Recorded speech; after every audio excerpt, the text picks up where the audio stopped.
Today's a big show. I also want to address some things going around about this guy. Dude. Guy says I should address it. Should I address it, Guy? Producer Jim, who is the senior, well, not the senior podcast guy, but has been around, says should I address it? You folks in the chat, you're in charge. I love these guys, but you're in charge. Yes, I should address rumors about me, or no, I shouldn't. If you guys say yes, I'll address it. Bongino on the case. Today's show is brought to you by MediShare, the reliable, affordable healthcare alternative. Find out more at MediShare.com/Bongino. I'll get to the Avengers list coming up here in a second and some of the media meltdowns. I haven't even gotten to Doge. If you don't know what Doge is, stay tuned. Hey, let me ask you a question. You think the country's going in the right direction, or does it feel like sometimes everything's falling apart? If you're feeling alarmed, you should get prepared because you're not alone. In fact, Americans from all walks of life have taken action to prepare for what's coming next. Have insurance for your food, folks. Have a food supply. If you don't have an emergency food supply and an emergency happens, you're going to starve because the government's not coming to save you. Storing food is the right thing to do because we're living in crazy times. Explains why so many people are preparing. Right now, get ready with a 3-month emergency food kit from My Patriot Supply. Comes with delicious foods like creamy stroganoff, honey wheat bread, and mushroom rice pilaf. The entire My Patriot Supply kit offers over 2,000 calories every day. The food kit lasts up to 25 years. Who knows what our country will look like, but when that day comes, you'll be ready. Go to MyPatriotSupply.com now. Order your 3-month emergency food kit from My Patriot Supply. Go to MyPatriotSupply.com. That's MyPatriotSupply.com. Fellas, yes, ring that bell, kids. Avengers assemble. Let's just rock and roll through these things. Donald Trump sending out some bombshell announcements last night. As I said to you, if I don't hear it from Donald Trump, it didn't happen. This came out from his official office last night. The great Elon Musk and Vivek Ramaswamy, two guys I really like, will be leading Doge. I love the Doge thing. If you guys are crypto people, you know what that is.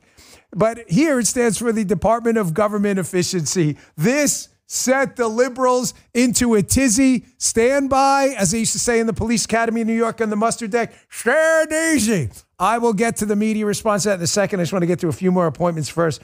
I just want to make one quick point on this. This is probably not going to be some formal government department with any legislative powers, obviously. It's in the Congress.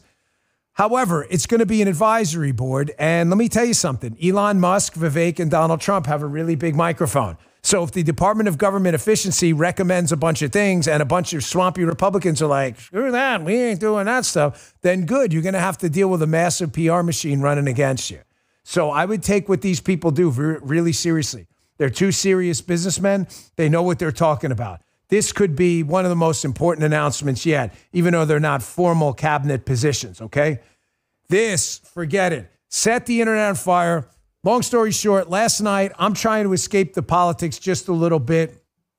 I was a little tired yesterday at the end of the radio show. Had a long week. Boo-hoo. Who gives a shit? Who cares? But I'm home. I'm sitting upstairs. We got this little down room I hang out. It's super dark in here. I'm ready to go visit Lily White's party. Who's Lily White? I don't know. My mother used to say that when I was a kid and she wanted me to go to sleep. So I'm like, and I pop on Laura Ingram's show and she's got a guest on. The guy's mid-sentence. Usually they let them finish the sentence, right? He used to do the Fox show with me. You let him finish the sentence. You go, hold on, breaking news.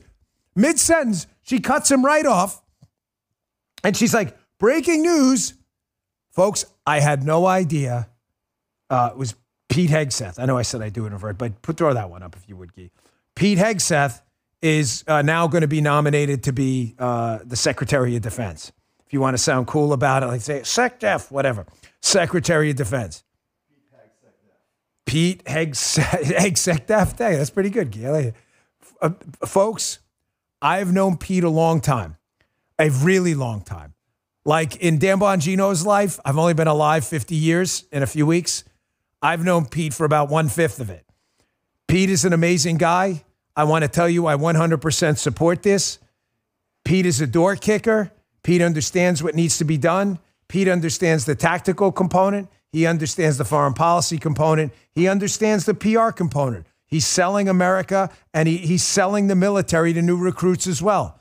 He is absolutely committed to ripping wokeness out of the military. Wrote a whole book about it. I highly recommend you pick it up. He's a good man and a decent man. I support him 100%. And what do I always tell you guys? Michael and I talked about this yesterday. Always gauge the effectiveness of a pick or a political tactic by what? The response of your political opponents. And folks, diapers were being changed everywhere. People were crapping all over the place in their diapers. They all had to be cleaned up by mama. It was a total mess yesterday on the left. They don't know what to do. And just so you know, because I'm never going to fake it or anything, Dan, did you know? I had absolutely no idea. None. Matter of fact, I talk to Rachel often. I mean, her daughter Evita works here. I mean, her son-in-law's right sitting right there. Rachel and Sean are very close friends of mine. I don't want to speak for them, but I'm reasonably confident they didn't know either. I was talking to Rachel probably a few hours before that happened. I was actually talking to a producer at Fox who knows Pete well from Fox and Friends about Pete going somewhere. She didn't know either. So they had a close hold on this one. Also yesterday, John Ratcliffe. I think a fantastic pick. I got some video of him coming up in a second at CIA. I have one request from hopefully soon-to-be CIA Director John Ratcliffe. I hope that appointment comes really quick and really fast, or confirmation, I should say. We've got to open all the books on Spygate. Folks, I promise you that full story has not been told. The angle you should ask about first, and I know Director Ratcliffe, if he's confirmed, we'll get on this. What were we doing with UK intelligence to spy on American political candidates in 2016 and afterwards? You tell that story, it's going to shake up the deep state forever. That's the story that needs to be told. People have been feeding me information about that for a long time. And you know you're watching me. I got that whistleblower who reached out. I get it. I don't care. Watch me all you want. Doesn't matter. Do I look like I care? I don't care one bit. You watch whatever you want. Folks, the media lost it yesterday. Gauge the effectiveness by how the left-wing media responds. If they don't care about a pick, do you notice they were very muted about Elise Stefanik and others because they don't see any political hay to be made about it? If they're melting down, they know they've got a serious problem. The DOJ, the Department of Government Efficiency, led by Elon and Vivek. Do you understand this could break up the entire liberal governing model? The liberal governing model is this. Don't go to work, sit on your ass, put your ass in the seat, do nothing, right? Collect money from the government and wealthy taxpayers. That's it. That's the liberal governing model. If liberals don't have their government-funded NGOs and everything else, they don't have jobs and lives. They're realizing now they may have to actually go to work and produce shit. And they're freaking out because Elon's going to be in charge. Here is Joy Reid and this clown show of a congressman, David Jolly, who once pretended to be a Tea Party guy. This guy is an absolute fraud and a total life loser with no human dignity at all, ripping apart the Department of Government Efficiency with Elon. That hasn't even started yet because they don't want efficiency. They want to grift like losers. Check this out. Elon Musk and Vivek Ramaswamy, great, we're going to get to hear his voice again for however many years till he gets fired. They're going to lead something called the Department of Government Efficiency. They're supposed to now be in charge of cutting the budget, which is normally the job of the House of Representatives. You served in the House. Doesn't the House have to be involved some way in creating a new government agency, or can Trump just whip one up on Twitter? No, Joy, that's right. I think Donald Trump's just handing out candy right now to his friends and family. Congress is required to establish federal departments to define the jurisdiction, to decide how it's appointed. Presidents can certainly appoint aides and non-congressional positions, but there will not be a Department of Government Efficiency without Congress, which actually raises the question, does Congress now just rubber stamp that in one of its next appropriations bill? And here's what it's going to be. This is your Project 2025 department. Yes. The Department of Government Efficiency by Ramaswamy and Elon, that's your Project 2025 department. Correct. Without the bad impressions that Heritage created during the campaign trail. David Jolly, that guy you heard next who ran as a fake Republican, is a life loser. Like, I'm one of the worst guys to ever enter the Congress at any point.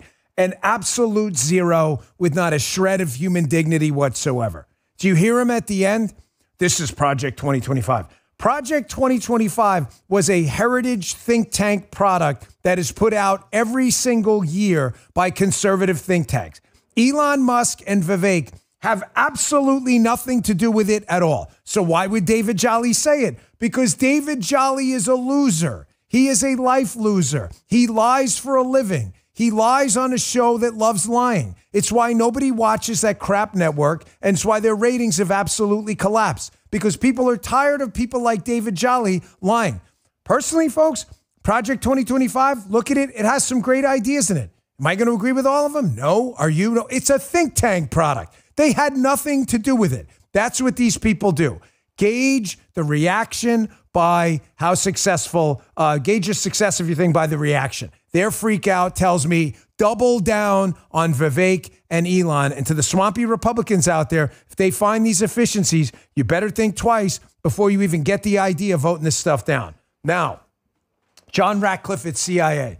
Folks, I think this is probably so far maybe his second most important pick. Secretary of Defense, I think, is number one. We don't have a Defense Department and a military. We don't have a freaking country, Daddy-O. You don't have anything. If it wasn't for our door kickers, if it wasn't for our warriors, our Marines, our Navy, Air Force, Army, our folks in the Coast Guard, our people in the National Guard, if it wasn't for these people, you wouldn't have a country, man. You'd have an idea. We would have been conquered a long time ago for all of our resources, and we'd all be speaking German or Russian or Japanese after World War II. However, CIA director is going to be an important spot. We have got to clean the deep state out, and the CIA under John Brennan and others, under Burns and under Haspel, have been a total, absolute disaster at the leadership spot. They have let Russia and other countries walk all over us while they focused on spying on Donald Trump, and that bullshit's going to stop. Ratcliffe, why do you like Ratcliffe? You asked me in the chat, Dan, why do you like Ratcliffe? I'll give you guys an answer in the chat because that's what you're there for, to keep me in check. Back it up. Show some receipts. Folks, I wrote I don't know. Who cares? A few books on the whole Spygate disaster. They were very well-researched products. I had help with it. It wasn't just me. I wrote 3 books on this.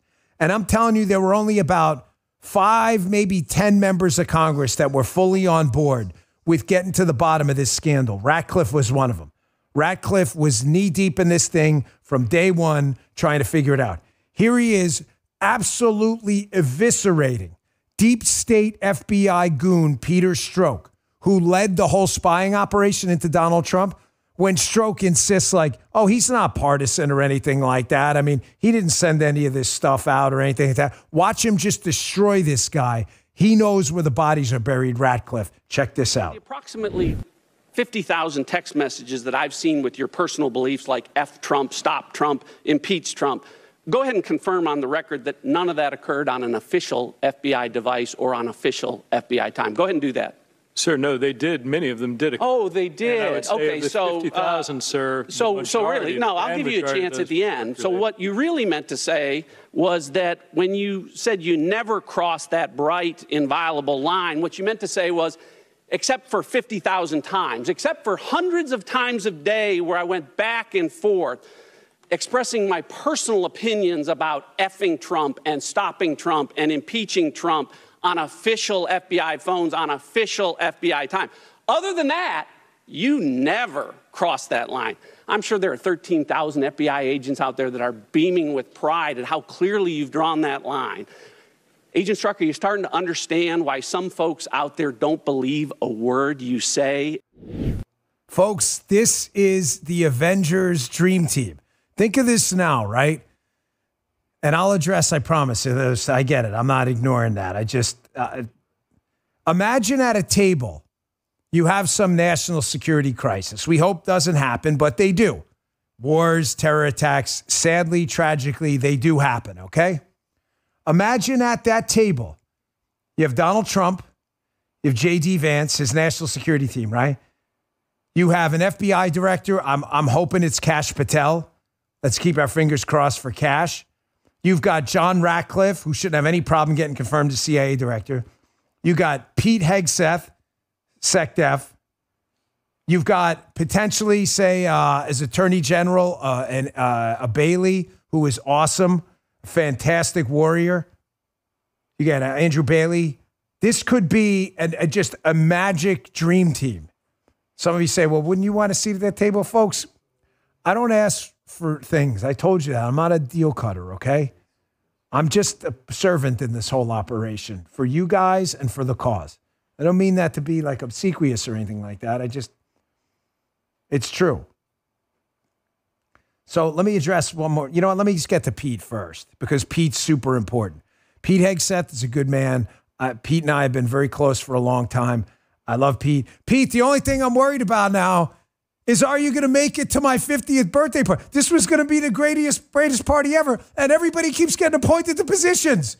Well, my guest list is dropping off dramatically if you can't make it. This is on my mind. I'm like, Pete, are we going to lose Pete now? He's more important to the country. If you can't make it, I understand, but it's going to be a good party. Don't miss it. That is going to be a Monday morning update. Here is the great Scott Jennings on CNN, a guy I'm really starting to like, who absolutely tore it up on the network yesterday when they started melting down about Pete Hegseth. He's like, yeah, I got unqualified. Like, what's he going to do? Like, let a spy balloon come into the country, evacuate Afghanistan, and get our members killed and lose the country hurriedly and give up Bagram? Oh, that already happened. That already happened. Check this out. You want to have confidence in the current leadership of the Pentagon and the way the defense situation has been operating for the last several years. I mean, from the Afghanistan pullout, which was an extreme debacle for which no one was held accountable. We've had spy balloons flying over the United States.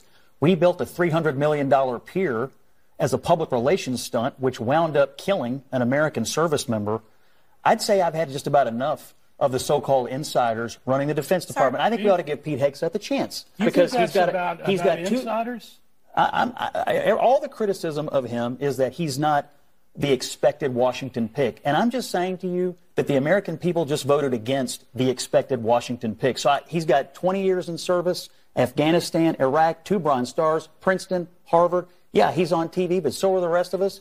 By the way, that list I think he ought to be given a chance. That list you just gave is really interesting because you highlighted a bunch of things that the civilian leadership of the country decided on. In the military, their job was just to execute. They executed. How did it go? I'm just saying. How did it go? In terms Jennings, great question. How did it go? Don't tell me what you thought was going to happen. Tell me what happened. Reminds me of Rocky 3. Don't tell me what you think. Just tell me what happened. Your judgment sucks so bad. You got people killed. Maybe we need a bit of an outsider here who has some inside experience but isn't a company man.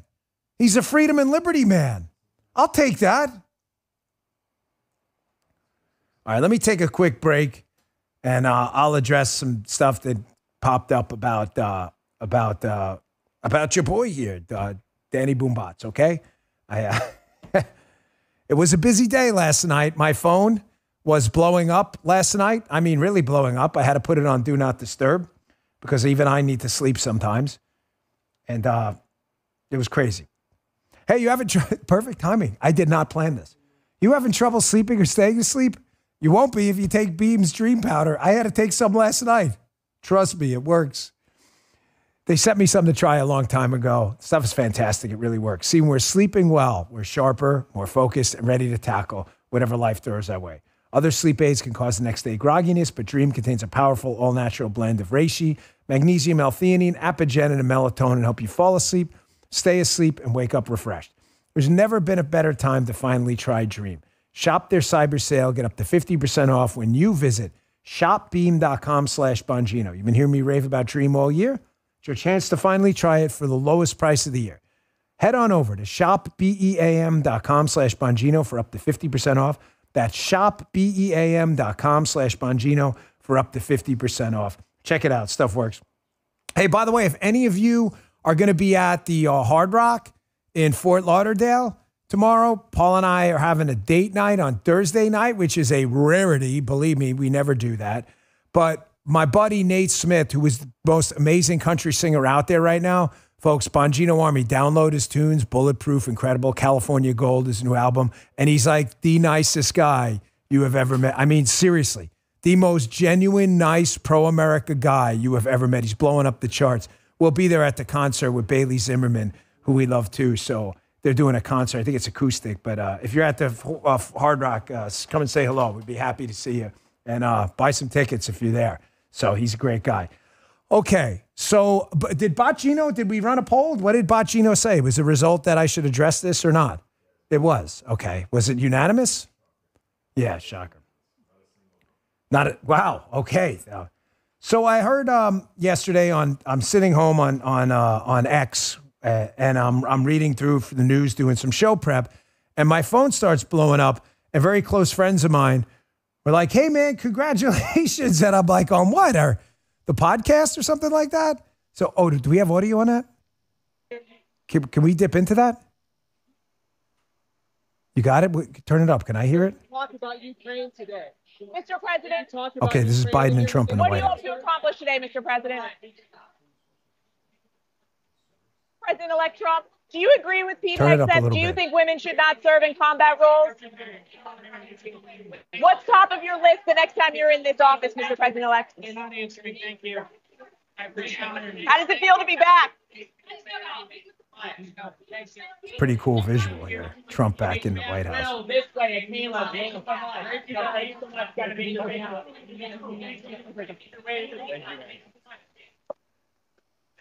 That is, you see, they're not obviously not. Okay, so they're not answering any questions. And then pointed to Trump and was like, or pointed to Biden. So let's come back to me. So they're not answering any questions, but folks, a pretty cool visual. Donald Trump is back.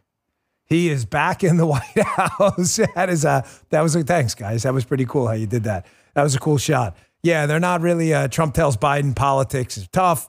Basically, they're trying to smooth things over. Listen, we're taking over. This kind of stuff happens. So that's what they do. You shake hands, hey, good, whatever. So, and then we move on, and then we go back to investigating them tomorrow because that's what needs to happen. Getting back to me. So my phone starts blowing up, and friends of mine are congratulating me, and I honestly was worried about, did something happen? I thought, the podcast has been great. And they cited some tweet that was going around X that I had been picked or was under consideration for Secret Service director. Folks, I have not had any conversations formally about that position. I'm not asking for anything. When you start asking for stuff, and folks, I'm sorry, I'm stumbling over my words because I'm not comfortable talking about myself. Can you guys just give me a little leeway? Because I know I sound like an asshole right now. I do. I'm usually clearer and more precise, and I'm stumbling all over because I'm so uncomfortable with the topic of the show being me. I mean it. I love this president, a lot. President-elect, soon to be president again. My problem with DC for a long time, and that whole bureaucracy, is whenever you start asking for something, it corrupts you. And I don't ask for anything. I don't want anything. I've called him maybe 5 or 6 times over the last 4 or 5 years. And it's always been about ideological things I thought were great for the movement, and I thought my input would matter. I don't bug him about stuff. I don't bug his people about stuff. So I'm a little uncomfortable addressing it because if the president calls you and asks you something, you obviously have to take it seriously. You do. If you love your country and your president calls you and asks you something, you have to take it seriously. But I'm telling you right now, whatever you're hearing about rumors are just rumors. Okay? No one has called me formally about anything. All right, enough said, because I'm screwing this thing up because I don't like talking about myself. But I just leave it. They're just rumors now. And I know you guys really love the show, and I love doing the show. I love it. The president matters to me a lot. And the Secret Service is a position that's, you don't keep this guy alive, you're not going to have a president. Okay? This is probably the worst explanation I've ever done, any segment. I'm really sorry. I just don't talk about myself well. Okay, thank you. All right, moving on. I just want to congratulate one more guy, too. Dan Scavino, folks, is going to be Deputy Chief of Staff. I'm telling you, Dan Scavino, what did I say this morning, Justin? I am not hip with the young kid lingo, but I see online all the time, that dude's an absolute G. And I'm like, that must be a good thing, like the OG, original guy. So Dan Scavino is a G. I love him. He's going to be Deputy Chief of Staff. The nicest guy in the Trump orbit, a guy who has been with me and a friend to me day one. We love you, Dan Scavino. Congratulations on being Deputy Chief of Staff. You got him, you got Miller, you got Taylor, you got James. He surrounded himself with a great team. Folks, the Democrats, this can't get any better either. Not only are we surrounding ourselves with the dream team, the Avengers, the Justice League getting together. I told you, can you imagine this national security table, what it's going to look like? It's going to be amazing. I mean, once we round this thing out, you're going to have ringers in there every day. And it's all happening because of my Rock'em Sock'em Robots theory. The president hits you with something. John Ratcliffe at CIA. The left is like, holy shit, what are we going to do? They're pulling their hair out. They're gaveling their own heads. They're like, I can't take it. This is crazy. With John Ratcliffe, oh my gosh, you're going to expose CIA. And what does he do? A couple hours later, he launches Pete Hegseth at him. And then they're like, oh, Pete Hegseth, what are we going to do? This is the way to do it. Rock'em Sock'em Robots. My elbow is killing me. I wish I could do it. I've been lifting way too heavy. Well, relative, my elbow's killing. Rock'em Sock'em Robots. This is the only way. And the perfect thing about Rock'em Sock'em Robots is a strategy where you hit them and you just keep hitting them over and over again, is you got to space it right. You can't let a day go by between one controversial announcement and the other. You can. But you can't make it too short that you don't get the political credit from your base for a good pick either. Does that make sense? So Ratcliffe, people are like, yes, awesome. You let that brew, but the left is obviously brewing up their opposition. You get enough political momentum out of it, and then you move on to Pete, to where it doesn't give the left enough time to respond to any one pick. It's been beautiful. And now my cannibalism theory is coming true. They are eating themselves alive. Did you see this epic rant by James Carville, the Raging Cajun? This guy's an old school Bill Clinton Democrat. He doesn't like this woke defund the police shit, right? Sometimes he's crazy, sometimes he's not. He went on this 1-minute rant about just how crazy the Democrat Party is, how they warned him off this stuff.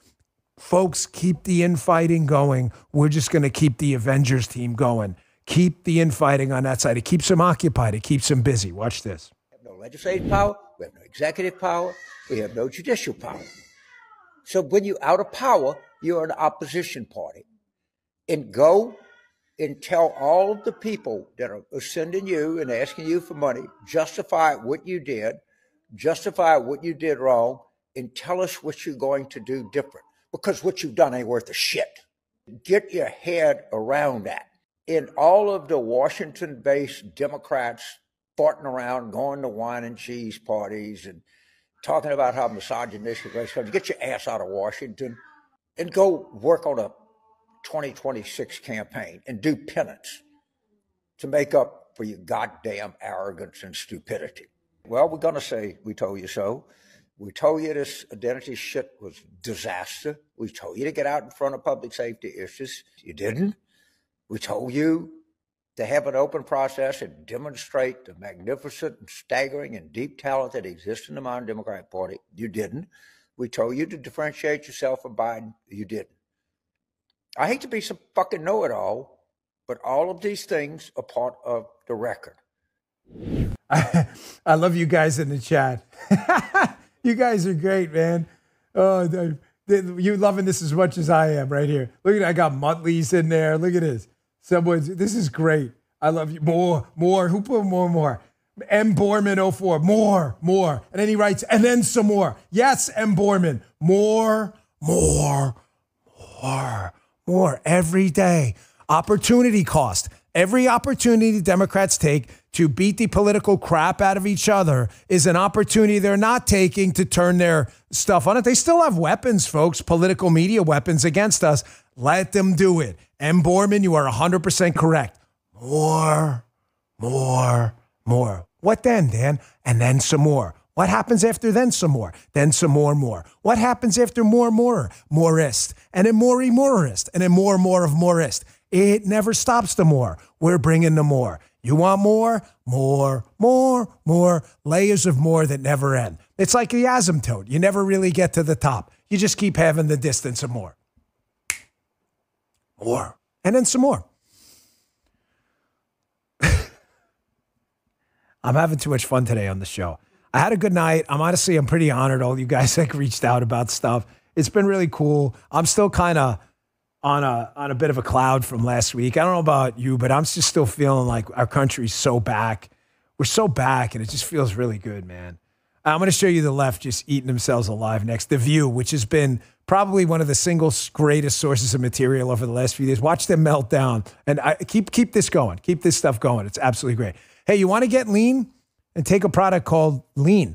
A lot of people ask me, Dan, how'd you lose all that weight? I did. I was 238 pounds. I would show you the picture. I was getting a little gooey, but it's kind of nasty, so I can't do that.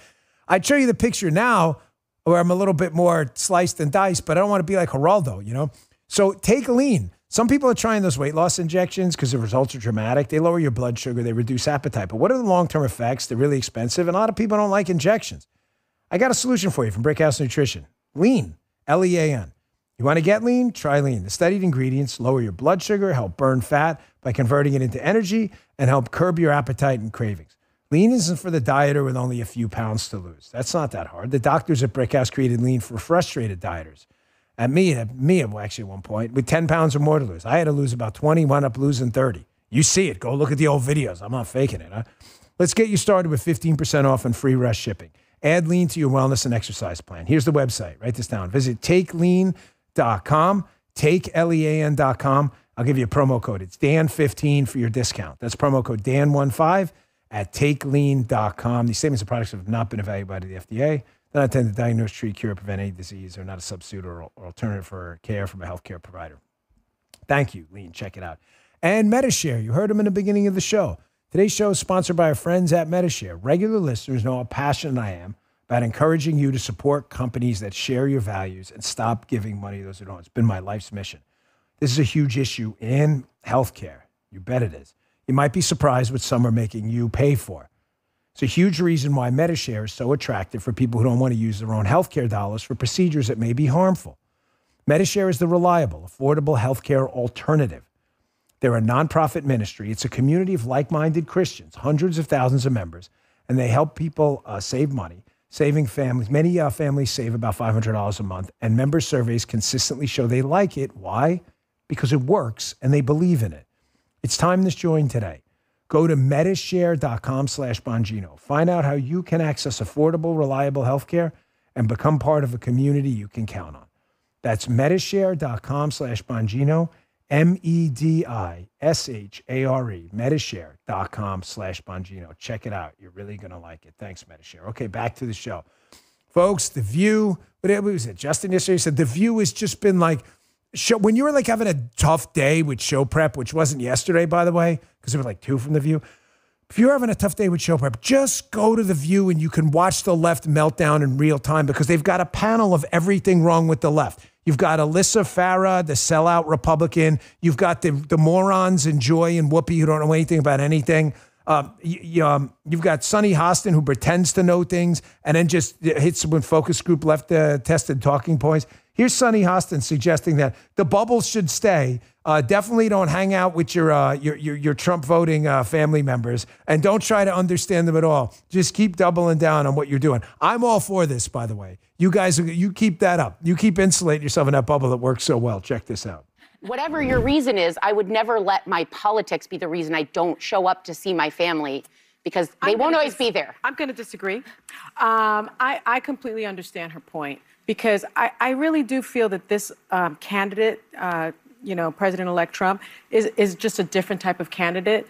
From the things he's said and the things he's done and the things he will do, it's more of a moral issue for me.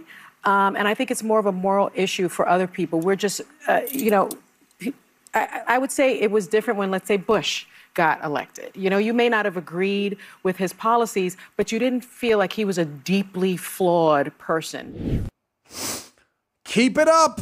We love this, liberals. Yes, make no effort whatsoever to understand why those around you may have a political viewpoint different from your own. It is what led you to believe defund the police was a good idea. It's what led you to believe that cutting young children's nuts off in school and advocating for it was just a wonderful idea. It's what led you to believe prosecuting Donald Trump for made-up crimes in front of fake, phony judges on fraudulent charges was a great idea, too. You guys keep this up. It served you so wonderfully.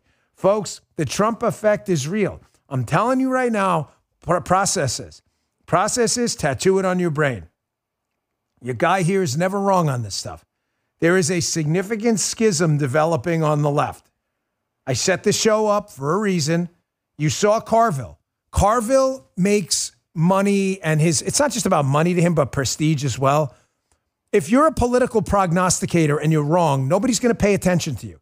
He wants to have juice like anyone else. If I told you a bunch of stuff that never happened and never came true, you wouldn't listen to the show either. There is a schism developing. You got the Sonny Hostin crowd, which is doubling down on crazy. And then you got the Carvilles. This is the Trump effect. It is real. The greatest irony of Donald Trump is he may have a bigger impact on the Democrat Party than he has on the Republican Party at some point from having them do some sense of self-reflection. Here's Eric Adams, the far left governor in New York, mayor of New York City, who I don't trust as far as I could throw him. But here's Eric Adams on the potential deportation of illegals in New York. And for a second, you're listening to this, you're like, this guy sounds like a squishy Republican, not a Democrat. This is the Trump effect at work and your election at work. Listen to this. How can migrant New Yorkers be sure that they won't happen here, given that ICE can make arrests in New York City without police cooperation? And then the second question is, why should New Yorkers, including migrant New Yorkers, trust that you will advocate for them with the new Trump administration, given that you have a personal stake in winning the president's favor? Okay, a couple of things. Do you think every New Yorker believes there should not or should be mass deportation? Do you believe every New Yorker believes that? No, but you have said you don't think there should be. Yeah, but you said, how can I advocate for New Yorkers? So I should only advocate for one type of New Yorker or all New Yorkers? Well, that's tough. I don't think you can advocate for all New Yorkers. Oh, really? Okay, so which New Yorker I shouldn't advocate for? The ones that agree with you or disagree with you? Well, if you believe there should be no mass deportations, how can people believe that you will advocate for that with the incoming Trump administration? But you set up a question. This is very interesting, the question you set up. So there's certain New Yorkers I shouldn't advocate for? Folks, you're watching the Trump effect in real time. He's going to have a significant effect on the politics of this country on the Democrat side as the Republican side. He has almost single-handedly shifted the Republican Party from a party focused exclusively on tax cuts and elite business interests into the working man's party. This is a racial depolarization election. If any political prognosticator or talking head worth their salt knows it, Donald Trump has broken racial barriers. And I mean no Republican has managed to do in 100 years. That's his lasting gift to the Republican Party. Donald Trump, ironically, may save Democrats from themselves too. And that may not be the kind of thing you want to hear. But folks, I'm here to give you analysis, not bullshit. I'm not saying it's going to happen overnight because the Democrat Party is populated by power centers like AOC, the Squad, the Sonny Hostin types, the Rachel Maddows. They still hold a lot of sway. It's going to be a long time before the Democrats even think about repairing themselves. But a few political victories in, if Donald Trump can get tax cuts passed and some good, solid conservative national reciprocity and things like that, deregulation, DOJ works on cutting some departments, get rid of the Department of Education. A few wins in, I think you're going to see some Democrats who years ago would have been called blue dogs say, hey, man, I got to get with the winning team. Well, I just showed it to you. Oh, bring receipts. I just did. There's Eric Adams giving a speech, the liberal mayor of New York, a guy who only cares about PR, giving a speech about, hey, man, I'm not necessarily going to be defending illegal immigrants in the city from law enforcement. I just showed it to you. And folks, the hits and the winning just keep on happening.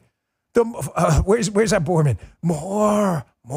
And when you hit the more on top of more. And then more. And then Morris. And then more, you're on top of that. More. Daily Mail. CNN will axe its top stars in layoffs. See hundreds fired as ratings continue to tank. I can't get enough of these stories. MSNBC is supposedly for sale. Folks, I'm not really sure a couple people were saying maybe Elon should buy MSNBC. Folks, that station is such a dog. I don't know. I mean, it would take a lot of, who knows, maybe an Elon David Sachs, Chamath Palihapitiya, Chris from Rumble. Deal would be a good one. I'm not speaking for anyone there, but I'm not sure it's even worth it at this point. The station's a dog. It's a dog. This is what happens when you lie to people.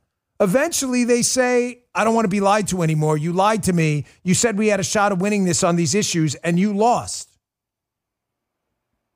Here's a little bit of comic relief, by the way. The Oval Office meeting happened a little while ago between Donald Trump and Joe Biden. If you're listening on Apple and Spotify on demand, you can watch the show on Rumble. You'll see they weren't answering a lot of questions. The only real news break that came out of it is there was a handshake. Biden said congratulations to Trump. So obviously it's going to take a lot of wind out of the sails. Trump said politics are dirty business. So there's a little like rapprochement going on here, the ceremonial handshake. Trump said the transition will be smooth. That's the only real news break that came out of it. But Peter Ducey asked the best question yesterday. This is just, folks, edutainment's my theory here, right? Hat tip, Boogie Down Productions. Educational entertainment you're going to love. This has no educational value whatsoever. It is just freaking entertaining to watch. Karine Jean-Pierre asked one of the best questions. Hey, is this meeting today that happened going to be awkward? Watch Karine Jean-Pierre. Check this out. We know that today, a week after the election, President Biden and Vice President Harris had a private lunch. How awkward was that? I don't even understand. Why would it be awkward? Because the president got squeezed out for her, and then she kept him at arm's length, and then she lost, and now she's back. Why would you characterize it as awkward? They have regular lunches. They meet and talk regularly. Why would you call it awkward? Weirdness about the way that things have unfolded. Did you see them? Did you see them together yesterday as well when they honored our veterans and were together? Sorry, it was a Kamala Harris meeting. It doesn't matter. The point's the same. He understands that the Democrat Party's at war with each other right now. Biden hates Harris. Harris hates Biden. They both hate Trump. Everybody's pretending they like each other. It's all an act. It's all an act. I don't do acts. You know it. They did the ceremonial handshake. Folks, it's all the White House right now is a total train wreck. I'm hearing the morale in the White House is the worst it's ever been, and I've been through a couple transitions. They're usually pretty bad when you lose the election. Hey, get us to 200,000. We've been at 190, 191. Share the link with your friends. We're at 188,477. We got about 15 minutes left. Get to 200, folks. I want to blow up 200. We were at 200 on Monday. The show is the #1 political live stream right now in the world. We love you guys so much. Get us to 200,000 streamers. We really appreciate it. And the Rock'em Sock'em Robots theory of governing in the transition period, because it is a form of governing. I mean, soon you're going to be in charge, is working. Just when Donald Trump is getting all this heat for breaking up the education cartel, for talking about dumping the Department of Education, for closing the border, breaking up the censorship regime, he Rock'em Sock'em Robots again. And he goes back and gives another one of these video deliveries on True Social. Here he's talking about illegals being housed in these high-price hotels. And you know what? That money ain't going there no more. It's going to go to our veterans. And, of course, they didn't have enough time to melt down because then he started doing more announcements. Rock'em Sock'em Robot style. But this is genius. Check this out. On day one, I will sign an executive order to cut off Joe Biden's massive spigot of funding for shelter and transport of illegal aliens and redirect a portion of those savings, a very large portion, I might add, to provide shelter and treatment for homeless American veterans. I will make it a personal mission to totally eradicate veterans' homelessness in America by the end of next term. You'll see a big difference, just like you did at the VA, just like you did with, frankly, everything we touched. The border was the best border we've ever had. We were energy independent. We were soon going to be energy dominant. Our country was doing great. We had no inflation. We had the best economy in history. We're going to take care of our veterans. If you have served this nation in uniform, the Trump administration will never betray you as Joe Biden and the radical left Democrats have done. They have truly betrayed you. Folks, understand. Open borders is their only political path to any kind of sustained political power. They talk about it all the time. demographic destiny, switching the demographics of the country, which ironically is now working in their favor now that racial depolarization is underway and Trump is the first post-racial polarized presidential election in modern American history. It's backfiring on them, but they see it as their only path to sustain power. It's why they keep fighting and fighting and fighting against Stephen Miller and Homan, because they understand once the border's shut down, they have no sustained tactical path towards winning political power. Their only path is illegal immigration and giving away goodies. Now you've got Elon and Vivek that are going to shut that down, and you've got Homan and Miller, and then I don't know who's going to be CBP secretary, maybe Rodney Scott or someone else, but these guys are going to shut the border down. You have actually cut off this spigot of their political power. Here's Andrea Mitchell yesterday. You see, watch, they're really upset about this, claiming ridiculously, yet again, that Tom Homan, who is now replacing Kamala Harris as the border czar, that the border czar position is new. I'll debunk this for you in a second, but the reason she's doing this is she wants to act like what's happening right now with Homan being appointed border czar, the guy to run the border, that this is some new and uniquely painful Republican thing Republican politicians like Trump are trying to impart on the American people. It's not new. There have been border czars before, notably Kamala Harris, who failed at it. Watch this. She has no significant experience at all in Homeland Security, which is one of the biggest agencies. It's not just immigration, and there is an immigration czar. This is a new position that, as you know, has been created supposedly by the president-elect for the new administration. This is a new position.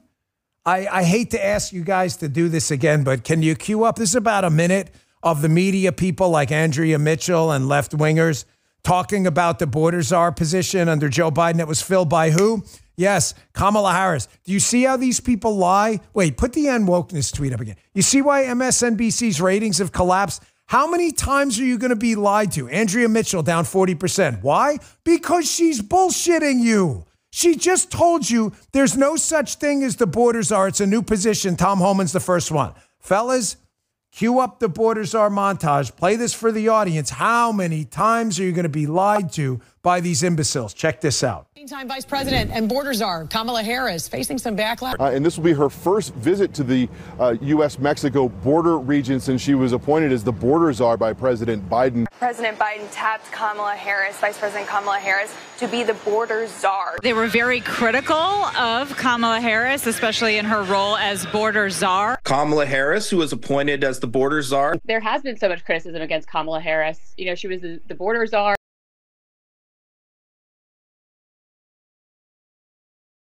What else do you need to see? What else do you need to see? Why is this show such a success and Rumble been such a success while cable news with billion-dollar budgets keeps losing their audience? Because of bullshit. It's not hard. Andrea Mitchell, there's no such thing as the border czar. This is the first one. We just played for you a minute of left-wing media people telling you about the border czar. Kamala Harris. What else could you possibly want to... This wasn't even hard. What did I say on the voicemail? I leave these guys a voicemail at night with a show rundown so I don't have to stop what they're doing or anything. What did I say in the voicemail? I said, do me a favor, pull me the montage of the borders. That's how easy this show was to put together, this actual component last night. We have it in the Evergreen file. We don't even need to do anything.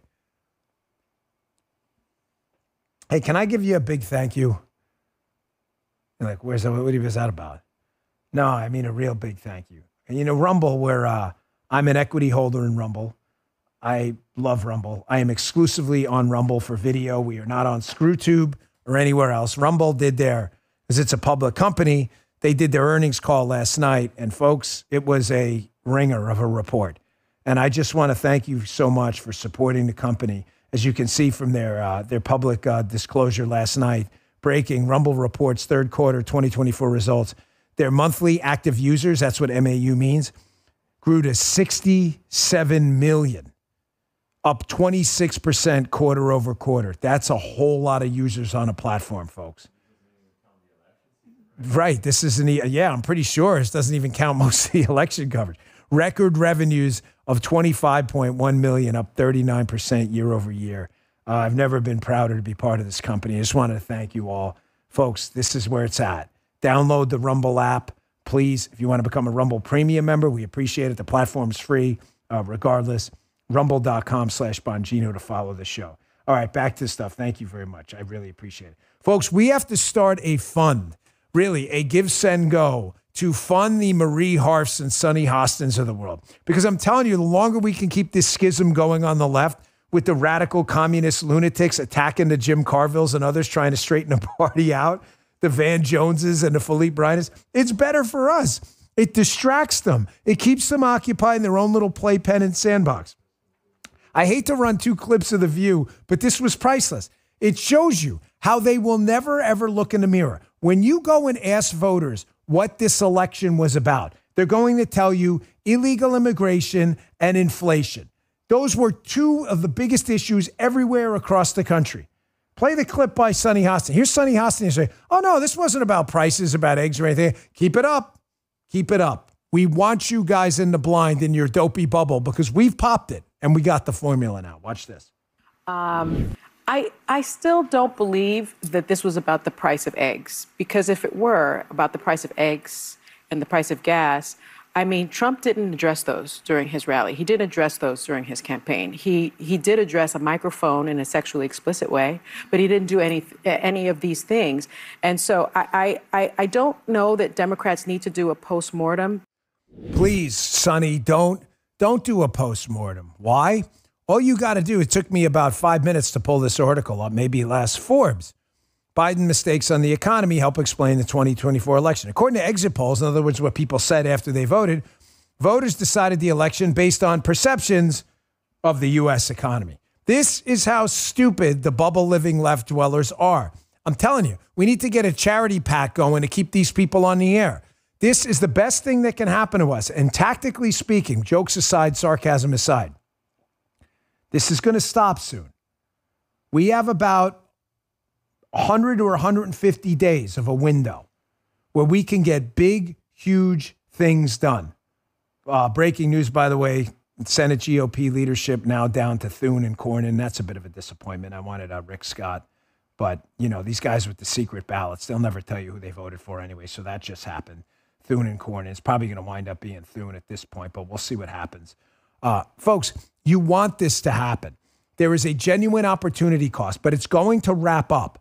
After about 150 days of this infighting and ankle biting with each other, they're going to get pissed off and some big donor is going to come in or group of donors and shut it down. We have to take advantage and we have to move now. Here's another one. You want to talk about a cult-like mentality? Here's a former member of our dopey media Talking Head Olympics medal stand, Brian Stelter. I mean, an absolute moron and another life loser. Again, no sense of self-reflection whatsoever. They just haven't figured it out yet. Stelter's dumb, though. I promise you, some big donor or a tactical guy, politics-wise, is going to come in and clean that party up, just like Donald Trump did in 2016. So we got to move now. But you still got this to hope for. Here's Stelter. Listen to this. But I want to recognize that for all the flaws of the mainstream media, and we have a lot of them, it's not just the media's fault that trust has been declining for decades. It's also decades of attacks by politicians. That is the main issue, is that, it could be that the Washington Post is endorsing candidates, or it could be that there are millions of voters who believe lying politicians who tell them lies, knowing that they are. I mean, that could be the problem, too. They'll never get it, folks. The media does not. These guys are incapable of digesting their own role in the misinformation ecosystem they created. We have a unique opportunity of about 150 days or so. We got 2 years till the midterms, but the political capital is on our side for about the next 150 days. We've got to move and move fast, rock'em sock'em robot style. It is the only way. Please listen to me and make sure your representatives know that. They are going to try to stop them, though. And one of the most disgraceful things I've ever seen in our legal system, which is collapsing, is what's happening up in New York right now with fake Judge Merchan. He has the opportunity right now to put to bed this disastrous abomination of justice in that civil fraud case Twinkies brought up in New York. Okay? The civil criminal. He can get rid of this crap. He won't. Watch what he's doing. Here's a Fox News report. He's delaying sentencing on this case instead of scrapping the case. Why? Because justice delayed is justice denied. And this guy hates the idea of justice. He wants the sword of Damocles over Donald Trump's head because he wants to look like the guy. Watch this Fox News report on that.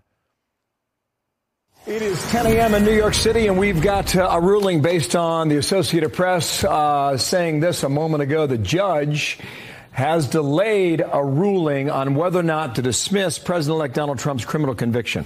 These are 34 counts that came in at the end of May 30th, and the former president's been fighting it ever since, and the judge is going to sentence him prior to the election, then delayed it given the election itself, and so this is the ruling here. DHS, Sec State, Cabinet, probably the deputies underneath them, obviously Attorney General and that stuff. But they're not going to get involved in but like the Bureau of Indian Affairs. I think that's an important job for them, but it's not going to be something probably President Trump's going to personally be involved in. But there's a lot of appointments he's got to make. Now, I'm just being straight with you here. I know a lot of good and decent people. They told me they're going through a very methodical process with this thing. Here's the problem they have. There is not a single appointment they're going to make, I promise, where you're going to agree with that person 100% of the time. It's just not going to happen. It's not. And I'm not going to comment on the Kristi Noem pick yet because I haven't seen it on True Social. So I'm going to follow my pattern. The Rubio pick seems like that's pretty much a fait accompli at this point for Secretary of State. You have Lee Zeldin. We'll get to that later at EPA. Here's the issue. The last time Trump chose a team of rivals approach, this team of rivals approach was meant to bring into the tent people who generally disagreed with Trump and ran against him with the thought that it would mute the resistance to his agenda. Does that make sense? Guy, stop me if this is getting boring. He just figured there's going to be a lot of people out there who don't like me who were never Trump in 2016. You might as well bring them in the tent and then they'll become Team Trump loyalists. That didn't happen. They got inside the tent and they did what? Double-barreled F you, man. They just gave him the double barrel and screwed him over. The Rex Tillersons and others, they shafted his entire, basically his entire presidency. And it took them 3.5 years for, to get their sea legs. Luckily, they got a lot of stuff done. I shouldn't say 3.5 years. They got a lot of stuff done, but it was the team of rivals approach didn't work. This time, what I'm hearing is they're not going to agree on policy with every single appointee. They're not. But they at least initially trust these people to be loyalists to the Trump agenda. If not, I want to say the Trump agenda. In that they came out there and they put their political butts on the line a little bit. That's what I think is going on. So there's going to be a lot of circular firing squad stuff where somebody wants someone and they don't get picked and then boom, everybody. Here's my suggestion. Give it a little bit. Trump has had no problem firing people. Trust his judgment on this just for a bit. I know his people are doing their homework. None of these picks are by accident. There's a reason it's happening. I'm just asking you, especially with the Rubio pick and others, listen, Marco Rubio and I have had some agreements and some disagreements on issues. He's my one of my senators down here from the state of Florida. Just give it some time. There's a reason they made these picks. They're not by accident. Do you get what I'm saying? Just kind of, a lot of times like in the past, we thought we had really good people, Bill Barr and others, and they let us down. Jeff Sessions and others, and they let us down. This time, he's doing it for a reason. Folks, some more good news. I said today in the title of the show, more winning. The winning continues. MSNBC's ratings have completely collapsed.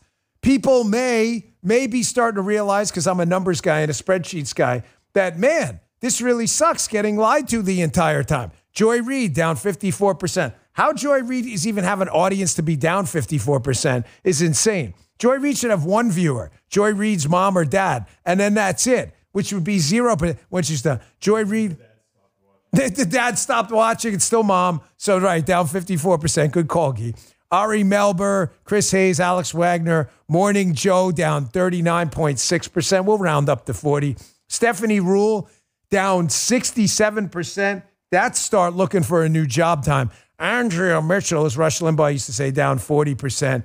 Chris Hayes, Alex Wagner, they're just getting crushed. Folks, sooner or later, the truth wins. Now, I could show you all our ratings from yesterday, but whatever. It would look self-celebratory. I'm just telling you, the ratings for this show have never been higher. We kicked ass yesterday again. Thank you, Bongino Army. The judges ruled. You are the most powerful voice in conservative media, and it's not even close. Live stream, VOD, audio, Spotify. What is that? Are you throwing like this ninja stars? Look at this guy. He's got like a little ninja star there out of paper. What is going on here? First, he bounces up yesterday, kind of scares me a little bit. We're coming up trying to fix the TV screen. Now he's throwing little ninja stars at me. Our ratings are doing great. #1 news live stream yesterday. Thanks to you. We love you guys. Folks, people find the truth. On a very serious note, put the back patting shit aside for a second. People find the truth, man. And the Bongino Army, you've been getting it done. We are a growing, powerful force in this movement, and I'm proud to be part of it. We talked about personnel for a second there. Let's talk about anti-personnel, getting rid of some people. Because, folks, if there's not mass firings on day 1, day 2 through day 100, then this thing has all been for naught. The hits just keep on coming. And I want to address something, too, a tactical disagreement I had with a listener yesterday who's like, Dan, they're doing it all wrong. They're announcing all the people they're going to fire and all the things they're going to do. This is a big mistake. We should sneak up on them. Funny with the ninja stars. Like ninja style, the Karate Man. I would do Karate Man, but my right knee is like blown out. I slipped in the sauna yesterday. I know things keep breaking. I'm getting old. But I'm going to address why you're wrong. I love that you commented, but you're wrong. But this person's got to go. NBC News, FBI Director Christopher Wray is preparing for a possible forced exit under Trump. Hallelujah. Please, see ya. Wouldn't want to be ya. This guy has got to go. Folks, I said to you, the second Donald Trump swears in, Donald J. Trump, he should just whip out a flip phone from his pocket, a StarTAC from the 90s that still works. Call up Christopher Wray and say, you're fired in that Donald Trump only way. This guy has got to go. I can make a strong case to you that he has been as incompetent and potentially corrupt an FBI director as Jim Comey. And believe me, that's saying a lot. This guy is awful. It's by Ken Delanian, which, of course, is a fusion Ken Delanian. Was that a Ken Delanian article? Really? Oh. Some people have asked me who I would like to see in charge of the FBI. I'm always hesitant to throw names out there. But Kash Patel, I think, would be great. I think would be a great addition. Listen, Devin Nunes, who led the Spygate investigation, would be really good. Ratcliffe would be pretty good. Again, folks, I understand as I throw these names out there, I'm listening to you guys in the chat. You guys matter to me. I'm here. Someone who's at West Coast 360, Kash Patel. Listen, I love you guys in the chat, but I just want to be clear. Like, this is not a monarchy. If you don't agree with me, say, Dan, say, screw that guy, F that guy, and here's why. That's fine. Like, that's cool. There's just so many people to pick. There's not going to be unanimity on every single pick is all I was getting at. I'm sorry if I was even a little long-winded at the beginning of the show. Now, let me get to one of my listeners. Someone reached out via Facebook yesterday and said, Dan, the strategy of announcing all this stuff that Trump is going to do by video is a huge mistake because the left can prepare. I'm here to tell you with absolute certainty, and I'm not absolutely certain about much, but I'm certain about this. You are 100% wrong. And I can tell you, because this is not an ex post facto analysis, I've said to you before in advance for years that that's wrong. The left already knows what Trump is going to do. People in government who are getting pink slips, notifications, your job, they're already leaking to the media. So let me be clear, and I would like your feedback in the chat here, but let me just be clear on this. People in the media, number one, already know what Trump is going to do. Fact, people all over the government are leaking. I'll give you an example. Someone leaked out the Rubio pick before Trump even got to announce it. That's why I'm not so sure the Nome pick is even real. It was leaked. People already know. Second, what did I tell you about a year, 2 years, 3 years ago, over and over again? The way you handle the first 100 days is you do, remember Rock'em Sock'em Robots? You guys ever play that game with kids? Am I aging myself a little bit? Now everybody's on video games. But back then they had actual games, like you'd have to hit little levers and stuff. Remember the Rock'em Sock'em Robots? And they'd beat the crap out of each other? Me and my brothers loved that game. And if you could hit it really fast, that rock'em sock'em robot, you beat the hell out of the other robot. That's how you do it. You got to just keep throwing punches. You send out, the minute they're worried about Trump breaking up the international censorship regime, you send out a video about breaking up the DEI regime on universities. The minute they get upset about that, you send out Stephen Miller's going to be a deputy chief of staff. They start crying about that, you announce Tom Homan and then Rubio. The minute they're upset about that, you announce that you're going to break up the Department of Education. This is the way you do it. Because if you noticed that they're so busy infighting, they don't know what to focus on. They were losing their shit over Tom Homan being appointed border czar. And basically you haven't heard anything about it in the last 12 hours because they're focused on everything else. This, you do it openly, you do it in their face, you go rock'em sock'em robot style. Here's what I mean. Here's Donald Trump releasing another video yesterday. Watch every second of this. This is good. About breaking up our communist university accreditors and the DEI regime. This is super important. The accreditors are what make these universities, these factories for communism and socialism. Check this out. Tuition costs at colleges and universities have been exploding, and I mean absolutely exploding. While academics have been obsessed with indoctrinating America's youth, the time has come to reclaim our once great educational institutions from the radical left, and we will do that. Our secret weapon will be the college accreditation system. It's called accreditation for a reason. The accreditors are supposed to ensure that schools are not ripping off students and taxpayers, but they have failed totally. When I return to the White House, I will fire the radical left accreditors that have allowed our colleges to become dominated by Marxist maniacs and lunatics. We will then accept applications for new accreditors who will impose real standards on colleges once again and once and for all. These standards will include defending the American tradition and Western civilization, protecting free speech, eliminating wasteful administrative positions that drive up costs incredibly, removing all Marxist diversity, equity, and inclusion bureaucrats, offering options for accelerated and low-cost degrees, providing meaningful job placement and career services, and implementing college entrance and exit exams to prove that students are actually learning and getting their money's worth. So to the gentleman who reached out to me on Facebook, I love you. This is not a monarchy. I can't say that enough. This is a family. We don't have to agree. But I have to be firm here in telling you, you are definitely wrong. Do you see how this approach works better? When you hit them rock'em sock'em robot style, think about this. I've been in the media business a long time. We have Bongino.com. Avita writes there. Matt writes there. We've got articles there still. They have one column they'll pretty much write a day. It's the exact same thing at the Washington Post and the New York Times. If you have one column and you're an anti-Trump lunatic like a Jennifer Rubin, what do you write about? Right? What do you write about that day? Tom Homan, it's a Nazi. I mean, Stephen Miller's a fascist. I mean, they're going to break up the university. I mean, they're going to break up the department. They don't know what to do.